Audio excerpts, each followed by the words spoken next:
Hello fellow sim racers and welcome to another episode of Talking Sims. Today I'm joined by Jardier, who is a YouTube content creator and streamer. We're going to be talking about how his real world driving experience has impacted his sim racing and his esports endeavours as well. And we're also going to be taking some questions from the community, some of which aren't about his dog.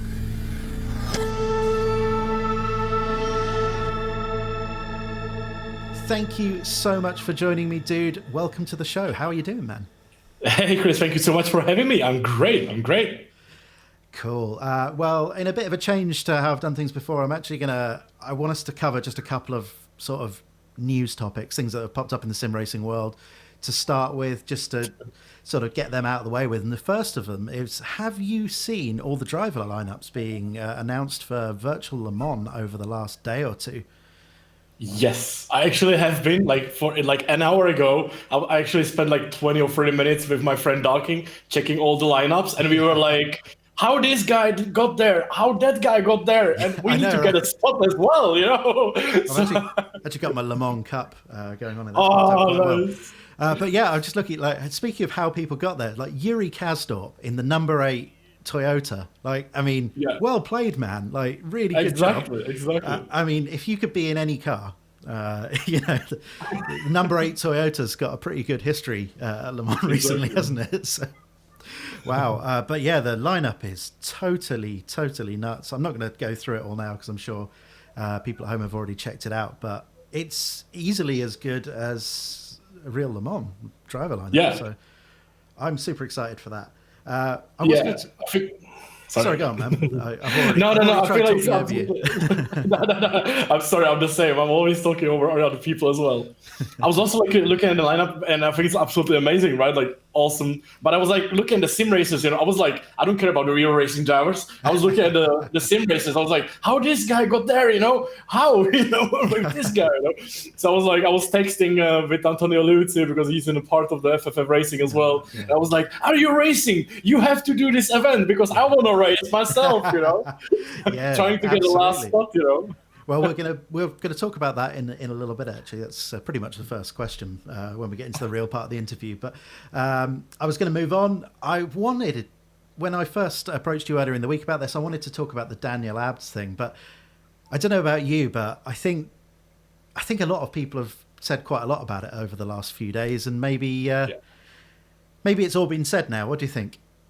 I think so. Yeah. I feel like the thing on the internet is like everything is like drama in one day, and in 2 days you totally forget about it, right? Like you just honestly, it's just how it is. You just like on Tuesday or Wednesday or weekend, you're like, oh my god, this is happening, and then next weekend you're like, what happened? And I think the Daniel App situation is exactly for me. I was like, for 2 days, I was basically over it. I was like watching the videos. I was going over the drama on the internet and giving my opinions as well. And then after that, I was like, okay, I don't care anymore. It's done. It's like, I am absolutely the same. Another piece of drama that's come up this week, which is a real shame, and I know it will have impacted you a lot, is Redline Motorsport shutting down dramatically a couple of days ago. Simon decided to pull the plug, I think really without warning, which is a bit of a shock to the community. And as someone who I know takes part in those races and runs at the front, that must be a bit of a blow for you. Personally for me, yes, because basically I was racing on Redline a lot of races. Basically every endurance race that was happening, I was trying to do. And I was also trying to promote Simon in the past, and we were basically co-working together a lot. And suddenly I just woke up and there was no Redline, everything deleted, and I didn't have any information. I was just, first at the moment, I was at a shock. Then I was like feeling sad for the Simon that he had to delete everything because of his, I don't know, nobody knows basically what happened, but let's say personal issues.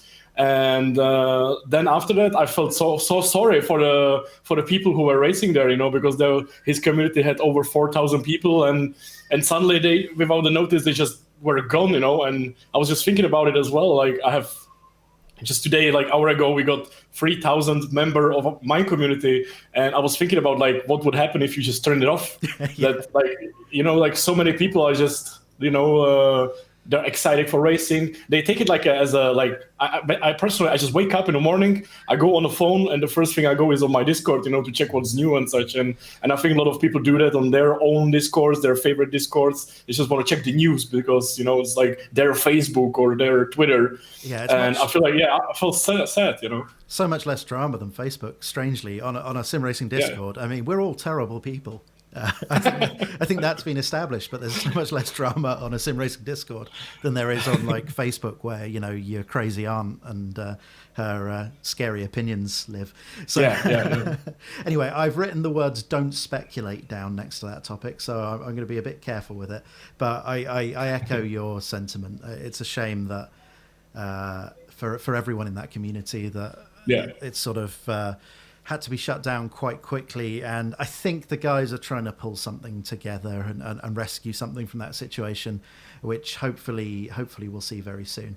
Now, moving on to my final topic, which is a bit of a positive one. It's I don't know if you've noticed, but Jimmy Broadbent is about to hit 500,000 subscribers on YouTube, which that right there, that is the response to that.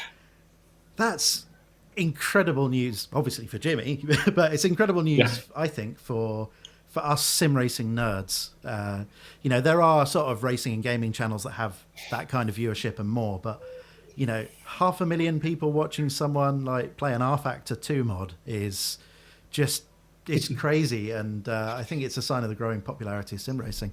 I don't know if you have anything to add to that, really, but it's basically like, congratulations to Jimmy, because first of all, he deserved it. He does. And everybody, I think, like, if anybody says sim racing or virtual racing, you just have Jimmy, right? Like there's definitely, like, you can say there's some other YouTubers or someone who is having way more subscribers, but not in a sim racing, right? Not in a serious stuff. So basically right now it's great, because it's great publicity it's like, first of all, for us it's good as well, right? For our like small streamers, for small YouTubers, but especially for the whole community, because with 500,000 people you can do a lot of things, and basically you can really help everyone, right? And especially with the games and such, it's great, because I think the sim racing deserves the publicity, and I think that's what Jimmy is doing really great, and I'm happy. He deserves it, and hopefully we will follow him one day as well. Well, this is it. I'm firmly of the opinion that a rising tide raises all boats, I think is the term. So exactly. What's good for Jimmy is good for all of us, and hopefully it will continue. So let's move on and start the sort of discussion proper. And my standard first question is, it's really a boring one. It's for people that don't necessarily know you and your channel and how you got into sim racing. Can you maybe just introduce yourself? Because I've been talking to you for 10 minutes already, and there are people probably watching this that don't know who you are, so we should probably do that bit. Okay, so my name is Jaroslav Honzik. My nickname is Jardier, and basically what I do right now, I'm doing YouTube streams of sim racing. Personally, right now I'm doing Assetto Corsa Competizione, iRacing, Race Room, and all these kind of games. I'm doing videos and streams. This is basically the main thing I do, and also some eSport racing. For example, right now SRO eSport Championship in Assetto Corsa Competizione with FFF Racing.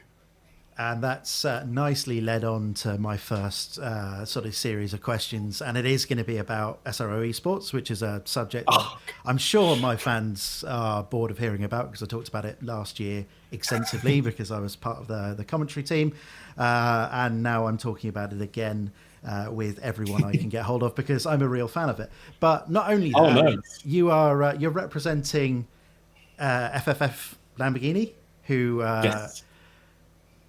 did a pretty damn good job in the real world last year, I think it's fair to say. So that's well. First of all, tell us how that came about. That'd be great. You mean us together?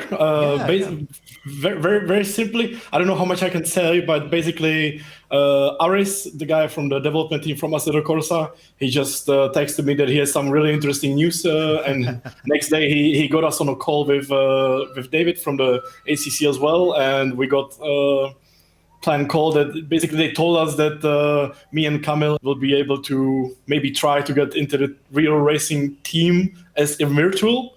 and we were excited about it. And basically, we got a call with Giorgio and with Andrea Caldarelli the next day, and basically they just put all the cards on the table, told us what is this all about, to basically connect real racing team with the virtual racing, because basically the FFF eSport is basically real racing team with two other virtual drivers.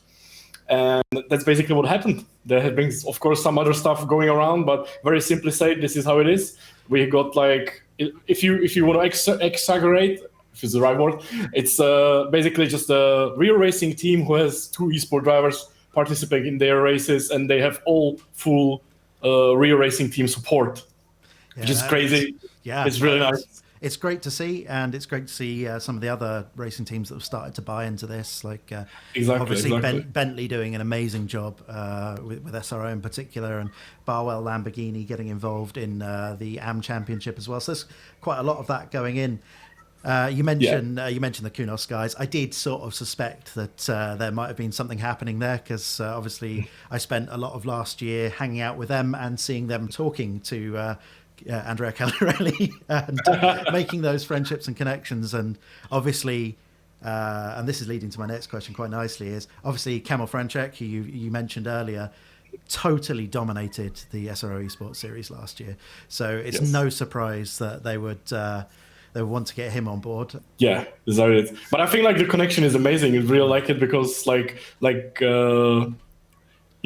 of course, everything is stopped right now. So basically the team has a lot of time to help us as drivers. And we have a very nice support, especially the media team is working really nicely on Instagram with FFF eSports. And the real racing drivers are really helpful as well. I mean, we are way faster than them, let's be honest, in a virtual track. But the support and the talk as well is very nice, because if you go on a Discord, on a voice chat before the race, and you are talking to former Formula 1 driver with Antonio Liuzzi and Dennis Lind and FC Milan captain, Alessio Romagnoli, is really nice, like the connection with these people, because like you're just watching on the TV and these guys are like, wow, like not only rich, but they're amazing, they're like top in their sport, and then you just sit down and just talk to them with the Discord, and they're like, hey dude, can you tell me how to play this game? It's so good, it's so nice, it's like watching Lando Norris on Twitch, you're like watching on TV, you're like, wow, this guy's Formula 1 driver, that's amazing, and then you play him Call of Duty, like a normal person. So it's kind of destroy the barriers, and I absolutely love it, because it's like, it's so nice, It's such a different world in so many ways, but let's not get into that. But everything, the whole landscape of sim racing has changed so much from this time last year. It's crazy. I can't remember what I was going to say next, so let's move on. How do you find? I was going to ask actually. Are the real guys learning more about esports than you're learning from the real guys? But I forgot that obviously Dennis is there as well, who is really experienced in both fields. So he's presumably a wealth of knowledge. Yeah, definitely. Dennis has a very good experience from the eSport already. So he's not only fast on a racetrack in virtual race, but also in the real life. So he's probably like the one in the both camps, I'll tell you what I would like to know, and this is personally for me, everyone else can just switch off for a minute. As I said, I watched Kamil Franček last year, totally dominating every round. In fact, there was one wet qualifying race at Nürburgring where he was going 2 or 3 seconds a lap quicker than every other professional esports driver there. We're talking people from like Red Bull and Williams, and this isn't some guys they've rounded up off the street that he's dominating. I sort of felt like that he was that quick in ACC just because perhaps he was better prepared than the other guys. Do you think that's fair, or is he a real alien amongst aliens? What do you think? I had the same opinion. Like last year when I was watching Kamil, I was like, I know he's fast, because I met him in real life in like 2014 in GT Academy. And I know he's very fast, and I was like, maybe it's like he's way too fast, right? It's too weird, in the last year. But of course, in the past 2 months, I got to know him better, and I think I don't know if people know it, but he's a military man. He's a jet fighter or a jet pilot in real life, so he's like extremely, what do you call it, like schedule guy. He's like working hard and stuff. I call him Polish Captain America because that's how he looks basically. He's like he has a little baby. He's taking care of the baby, and then he going defend the country. So it's unbelievable. Then he drives a Lamborghini, Yeah, exactly. Then he drives a Lamborghini and he's faster than real drivers immediately, So extremely talented person. There's nothing you can say any negative thing about him, He's like extremely fast, extremely cool. And of course, when we did a practice together, you can just see that he has the talent. He's fast immediately. And what I think like what he's like having better than me, what I can see is like that he just practiced like perfectly, for the event. He really like do his homework.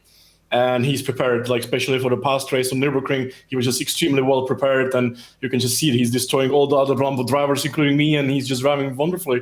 And yeah, it is how it is.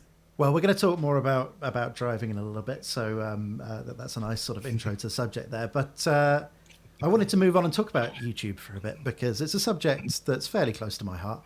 You've been making videos for 14 years nearly. I think you're about 2 months away from it being 14 years since you uploaded a couple of those BMW 130i challenge onboard videos, which are very cool, by the way. We'll talk about that again in a minute. How have you managed to keep going on YouTube for 14 years, man? That's crazy. I haven't.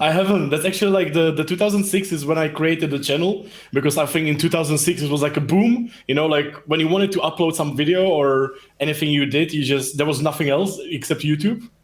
So it's basically why, if you look at the Jimmy, I think Jimmy channel is like 2 weeks older than mine or younger than mine, one of those. I think mine started like 7th August 2006, and I think Jimmy is like 17 August or something like that. So you can just notice, where everything started back in the day, Yeah, but what happened to him, Oh yeah.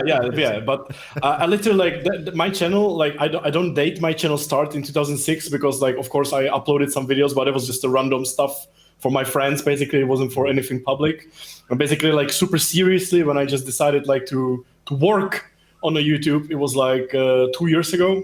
Basically, like January 2018 is basically what I date when my channel basically started. So. All right, but before that it was random. Still a long time. So yeah, the same question. How do you not go crazy? I didn't. There was no reason for that because like between 2006 and 2016, there was like 15, 20 videos maybe, which were not randomly uploaded, for my friends most of the time. Well, why don't you tell me a bit about the BMW 130i challenge? Because that stuff, I obviously do my research for this show, and I went and watched a few of those onboards. So can you tell us a little bit about the series and the car as well? Is it literally just a stripped out 130i? It looks on road tires, is it as well? No. That one was a proper race car. It was like very basic. It was a cup car, so it was like everybody has the same car, same settings and everything. It was like 295 horsepower, so it was a bit more than normal road car, I think. But it was normal race car. There was nothing in it. It was like just a roll bar and a seat with the Motec LCD display and a normal 8-shifter pattern. It was fantastic. Yeah, it was a fantastic experience. It was my 5th season or 6th season in real racing, because basically I was very fortunate when I was a kid because my father was racing since like 1992 or something like that. So he had sponsors. He had like some success in the past, and we always like was finding my sport or something. As usually when you are a kid, you're looking like what you want to do. So I was doing like various sports and everything, and then I just liked the go-karts, and it was fantastic. But we never had the money to do go-karts because the go-karting is really expensive. It's even more expensive than some cars. Yeah. And when I was 14, I was very lucky because they changed some regulations in my country. So for Fiesta Cup, in a normal circuits, it was possible to start racing when you were 14. And my father did some calculations, and he was actually racing in the Ford Fiesta Cup. And at the same time, he found out by some calculations that the Ford Fiesta Cup is way cheaper than doing go-karting. So basically, I skipped everything. When you watch the Formula One drivers, they start when they're like 4 in go-karts and whatever. I started when I was 14, but in a cars, basically, immediately. And it was great. Yeah, it was great because I was very fortunate. My father had a lot of sponsors, so we basically didn't have to pay for it too much. And until 2006, basically, which was my most successful season when I won the BMW Cup. I was going to say, I've got the word champion written down. I don't normally have champions on this show. I normally have, well, YouTubers. So, it looks like a really cool series. And I think, was it all in... Yes. Cool. Back in the day, I recognised Autodrome Most on there. Is it Most or Most? Yeah, Most, yes. Most, yeah. Most and Brno. And Brno, obviously, recognise both of those. Was it just those two circuits then, or? Yeah. So I was in Hungary for Pannonia Ring for some testing in the past, and in Germany as well. But for the races, basically, it was like a Central European or Czech mainly championship. It was like there was a lot of drivers from different countries, from Germany, Austria, Swiss, and Slovakia, Poland, and whatever. So it was very nice championship. Yeah. Was good. It was good experience, because I was doing for 2 years. I was doing for Fiesta Cup, then I went for Renault Clio Cup. Then we switched basically to endurance races, and then this series started. It was like a big whoop because it was, first of all, it was BMW. It was like sponsored by BMW. It was very supported by BMW, and they were like really talented and really good racers in these series. So it was like big at the day, and it's a bit more of an exciting car than a Ford Fiesta as well. Let's be honest. Yeah, exactly. It was the car was fantastic. It was like I had still like great memories on the car, but unfortunately, it was 2006, so the cameras and pictures and everything is like nothing good, nothing serious. It's all in 4x3 format. I looked at a couple of videos from back then on your channel, like some R Factor ones as well. It's in 4x3. And it's almost like looking back at black and white 4x3. Yes. It just doesn't look right anymore, does it? So I'm going to move on, and I'm going to ask. I put out some questions to the community, and because everyone loves you, there are just loads of them. So I'm gonna ask you a few throughout the interview, and then we're going to do a quick fire thing at the end as like a separate little video. So for everyone watching this at home, you've got something else you've got to watch, I guess. So Phil Baldwin asks, and this is something I wanted to ask as well: how do you stay so positive all the time, no matter what the result? I don't know. It's just hard to say. It's like. Let's be honest, with the sim racing is the thing I really like. The real racing and the sim racing is just the thing I really want, and something I am passionate about. And of course, I get pissed. I can get pissed a lot, but I think there's a reason, or like you have to like find yourself like a good motivation in your head just to not take it that seriously, It's like these things happens, like people crash you, or you get crashed, or you do mistake or something like that. But the lives go on, right? So I think in real life the worst things can happen, because in my past I had like, let's say I wasn't always happy, in my past, like in real life, bad things happen in real life as well. And I think my life journey just taught me like. Be like a bit more positive in some stuff, but it's not like saying I'm always like that. But right now I have a right motivation. I really enjoy the sim racing. I love doing videos or doing live streams, and it just motivates me to do better and feel better. And it's just how it is for me. Well, I to be perfectly honest with you, I think we have a pretty fun job doing this kind of thing. So I'm with you very much. Of course. I'll do another audience question as well, which is Wheaty says a lot of racing drivers have their sort of pre-race rituals to try and give them better luck for the race. Do you have anything that you do before you race? Any sort of rituals? Do you like have a lucky rabbit's foot, or listen to the final countdown or something? Not anymore. Like back in 2010, 2011, I was doing iRacing World Championship, and it was like a super serious. And like every time before the race, like 10 minutes before the qualification, I took a shot of some alcohol at home. That was basically for 2 years, for like, it was like, let's say 20 races in total, so 20 shots in total. But it was like one thing I was doing to get my nerves down. But after that, no, never. I just like sit down and drive, and just remember, don't kids. Think about it. Remember, kids. Bernie says, "If you drink, never drive."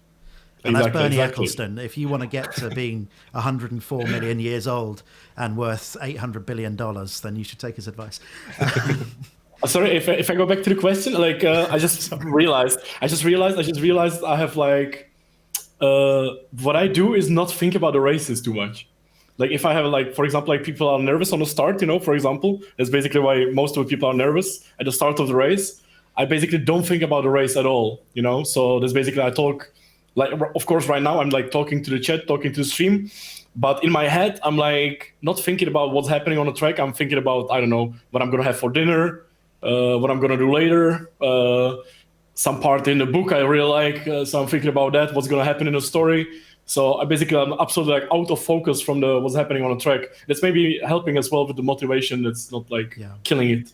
It's nice to have that, actually. It's one of the things that, you know, a lot of drivers and driver coaches talk about, is having like a little bit of spare mental capacity.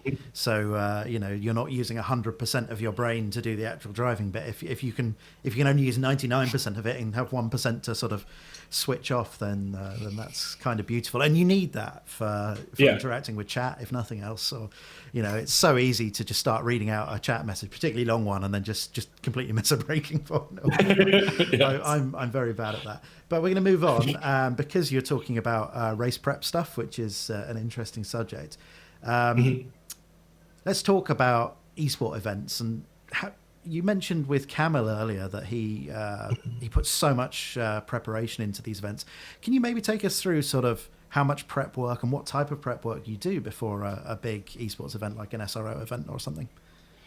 Like for SRO, basically I'm like horrible practice guy because I really like I don't know why, but I don't like to practice too much because maybe basically that's killing the motivation. If you practice way too much, you just kill your motivation, because then you get crashed or something and you just are pissed about the wasted time or something. So basically the motivation is my biggest problem. Motivation practice is my biggest problem. Because for big events like SRO, I can tell for the first race I was practicing a lot. It took me like, let's say in total, like 10 hours of practice doing, like, mostly it was basically the setup work, not actual practice.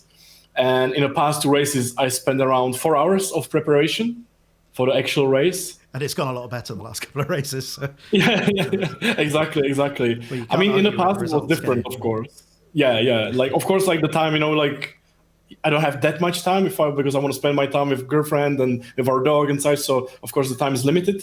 But let's say if you would ask me 10 years ago, it was something else. You know, we practice 2 races. Basically, we practice like 2 full races, so we know the strategy to know the pit stop, and another 8-10 hours doing a setup work and such. So it's different. So maybe now, because I'm like more experienced and more older, I can just afford to have a little less practice, which not puts me on a P1, but at least I can do like a good result.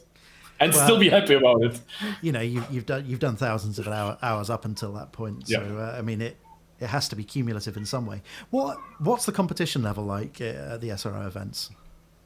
I think in SRO, like the drivers, they are from iRacing, Race Room, Assetto Corsa, Project Cars. So I think the level, I would say, is pretty damn good. Like, you have Red Bull drivers, you have Williams drivers. So I would say it's the top of the competition. Not talking about the driver standards, of course, on the track, because, of course, you can say some of the hot lappers are not that good drivers, but I haven't had any issue, luckily, in any of the races. I had only great races, especially on Silverstone. I had fantastic racing with even like a gentleman part in that, so I really enjoyed. So I would say it's pretty good competition. The drivers are fantastic. It's like super prepared and super fast. Yeah, it's clearly very fast. I got to watch a lot of these guys last year and know just how scary that level of competition is. So something else I wanted to talk about. I commentated on the Redline Kyle Army race, and for that you took part in earlier in the year, the first of their sort of real drivers event. And the thing that stood out about that race was, I think, 2nd place to 7th or 8th place ran nose to tail for the entire, was it 90-minute event? I can't remember. I think it was a 90-minute race. I think you were in about 4th or 5th place for the entire race, about 1 meter behind the car in front of you with another car about a meter behind you. The level of driving there is just insane, where 5 or 6 guys can be nose to tail, setting identical lap times, not a single mistake, because you can't make a mistake in that kind of environment. Everyone just robotically putting in the same lap every lap. I mean, you'd think that would be boring to comment on, but I found it really fascinating. It's so rare that you get a race that's just so close and tense. So, I think, and we saw it in the chat as well, the viewers really enjoyed that, even though there wasn't lots of overtaking in that. It was just crazy to watch. You just don't see it in real life, particularly as, tires go off on different cars at different rates, maybe in a more exaggerated way, or it's probably a bit easier to make a mistake when it's 60 degrees inside the car and what have you. But it was just incredible to watch. Anyway, that wasn't really a question. I just no. I agree. It's also incredibly stressful from the driver point of view, because if you have like driver behind you 1 meter and driver ahead of you 1 meter, and nobody, as you said, does mistake, you're just expecting, at least for the last 5 minutes, for God's sake, make a mistake, Right, I'm gonna ask you one of the panic questions. That was all a bit serious. So I think I'm going to ask you. I've got two I really, really like out of this list of panic questions I've got, and the first one is out of all the sim racing personalities, it can be drivers, it can be YouTubers. Out of all the sim racing personalities, which one would you least like to be stuck in an elevator with? Oh, least like. Least like. Yeah. Oh my God, with Gamer Muscle, because he never shut up. Everyone, I might have to stop asking this because everyone says Gamer Muscle, and he might think I'm bullying him, and that's not fair. All right, I'll ask you the other one because otherwise I'm going to get in trouble. If you've seen this, in the classic Simpsons episode, "Oh Brother, Where Art Thou?", Homer is asked to design the perfect car for the average American. If you had to design a car, a real-world road car, for the average sim racer, what would it look like? What would it have? Oh my God. It would be Tesla Model S with a proper engine. I love it. Would it be more successful than the Homer? I don't think so. Nobody can beat Homer. All right, I should ask another audience question because I shouldn't just keep asking all my own stupid questions. Let's pick one at random. Okay, Thomas Fredson asks, is your speed and talent available to purchase somewhere, anywhere on the internet? Not yet, but maybe in the future might be. Maybe you could hook up with a real-world racing driver and sell a pack of Jardier talent. Yes. Maybe if I'm going to be very successful, I'm going to be selling like a bath water or something, in the future. That's the dream, isn't it? Okay, let's get back to a serious question. So I think you might have touched on this anyway, but I'm going to ask it anyway. You've published nearly 900 videos, which is insane, by the way. Really? Yeah, right. What keeps you motivated? What makes you keep going back to it day in, day out? It's hard to tell. Like, I feel like the past like 500 or maybe 600 is gonna be streams, so it's a bit different. But basically the thing I always wanted, it's basically why I started YouTube, is like in 2017 in like November I had like 90 subscribers, and basically what I really wanted was to have someone to talk with about the sim racing and have someone who would actually comment under the video and give me some feedback, So I was basically, because it happened to me, I had like fantastic race, and I had no one to talk about it because like your family doesn't care, your girlfriend doesn't care, so your friends are slow, so they doesn't care as well. So I just wanted to share with someone, and like I always wanted to have like at least like 1,000 people, like 1,000 subscribers who will give me like 10 comments and they will be like, dude, that was an amazing race and nice overtake and bad crash and whatever, something like that. And that was basically the thing I really always wanted. And that's what I'm working on for the past 2 years. And I'm really happy how things are proceeding. So YouTube's crazy like that. It takes so long to get that first 1,000 subscribers. You really work at it. You really, really, really work at it. And then the next 1,000 come along quite a lot easier. And then the next 10,000 come along about as hard as that first 10,000, and then it just keeps scaling up, and you never really get used to it. It's totally mad, or at least I'm finding that. And and having had a bit of a snoop at your numbers as well, it's all going the same way. So I'm always going up and down, up and down. Oh yeah, I mean it's a roller coaster. It's best not to get too emotionally invested in the numbers, otherwise you'll go mad. Okay, tell us what you've got sort of planned out for the rest of the year, what you've got coming up, anything you're looking forward to at all?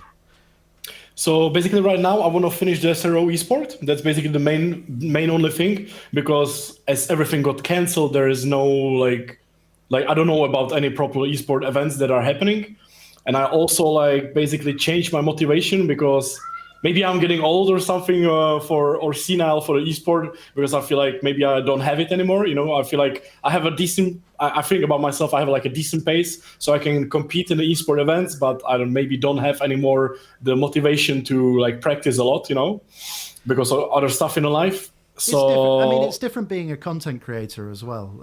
It takes so much time goes into putting stuff out, streaming and on YouTube, and it's different. The Camel Francheks and Nils Naujoks of this world are focused really on that one job, and exactly. it shows, doesn't it? Sometimes. You don't. I was about to say you don't see Lewis Hamilton focusing on other things, but you absolutely do. So it's a bad example. Yeah. All right, that's sorry, go on. Yeah. That's basically what I'm like trying to do right now. I'm trying to like fix up my mind, because like last year and the year before, I was focusing a lot on the esports stuff, and now basically I just basically realized like 2 months ago, I was like, okay, I don't think I can do this esport like stuff like in professional level. Maybe I can just like join some race and see if I can be fast or something. But I really enjoy more the content creator stuff, the streams itself. So yeah, that's basically my main focus right now. Well, I mean, you've got to either be 15 or a fighter pilot to do well at esports, I think. So, all right, I have to ask, like 90% of the questions I got, maybe not 90, maybe only 20, but a lot of them were about your dog, who is amazing and a big fixture of some of the streams. But all right, Leah Herman asks, what's the biggest sim racing accident caused by a certain unspecified white four-legged creature? I crashed really hard in the Dirt Rally 2.0. I was getting French kissed by my dog and Hulk, and I couldn't steer anymore because I didn't want to break her power or anything, and I just hit the tree in full speed. Lots of people actually asked, what's her name? That's one of the big questions that kept coming. June. Cool, June, man. like a month, June. It was very, very hard decision to make the name like that, because the owner, basically, because when you get the dog, you are not the owner, but the breeder is the owner. She said like they can only take J, and we couldn't just find any like a proper name. So basically, her full name is June Jasmine, but we just call her June because it's easier and she listens to it very. It's just the dog's like strict short name. It's working very well when you call them that name. Cool, man. So, I'm glad I answered that, because, like, as I said, like a third of the questions were about the dog. In fact, someone just said, "Can you tell him that the dog's the real star of the show?" So I know. Give me a second. I'm not even going to cut this bit out. We'll leave this weird pregnant pause in. I think Jardier is actually sponsored by GT Omega, so I think he's not going to get the dog. I think he's just sitting here giving some sponsor love to GT Omega and their nice racing chair. There she has. Amazing. This is the first dog on the podcast, which is nice. There you go. We'll go full screen. He doesn't want to be here. Oh, lazy, spoiled little dog. So I did a sponsor spot for GT Omega for you while you were away. So I gave him. Oh, thank you. Great. Since you left the chair in the middle of the screen. Speaking of plugs, is there anything you want to plug? Maybe just tell the audience, who maybe for those that don't know about you, where they can find you online.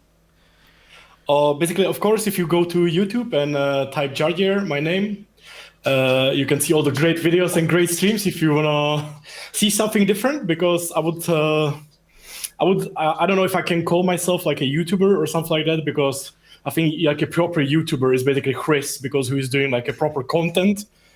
I would or Jimmy, or because I call I don't know, like somebody was trying to explain what I do, and they said like, I'm basically like an eSport driver who is trying to entertain and do good, very fast races.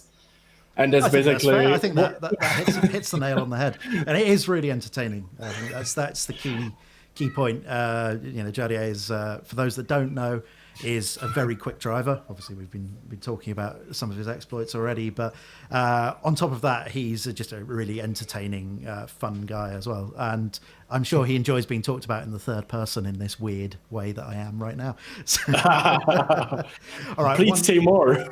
One final audience question before we wrap things up. There's one here from Dean Hummerston, which is "Who are you?" which I think we've just answered that. So. I love this one. THR Flip Mode, whoever he is, never heard of him, says, if you could ram anyone at turn 1 and get away with it, who would it be? Darking. I think my viewers would know. Yeah. Definitely Darking. I think Flip Mode probably knows as well. So yeah, he knows. I think that's as good a place as any to end the main part of this video. Jardier, if you could stick around for 5 minutes and we will quick fire through the audience questions. For everyone else, thank you so much for joining us today. And I guess all that's left to say is goodbye. Thanks for watching and enjoy the rest of your day.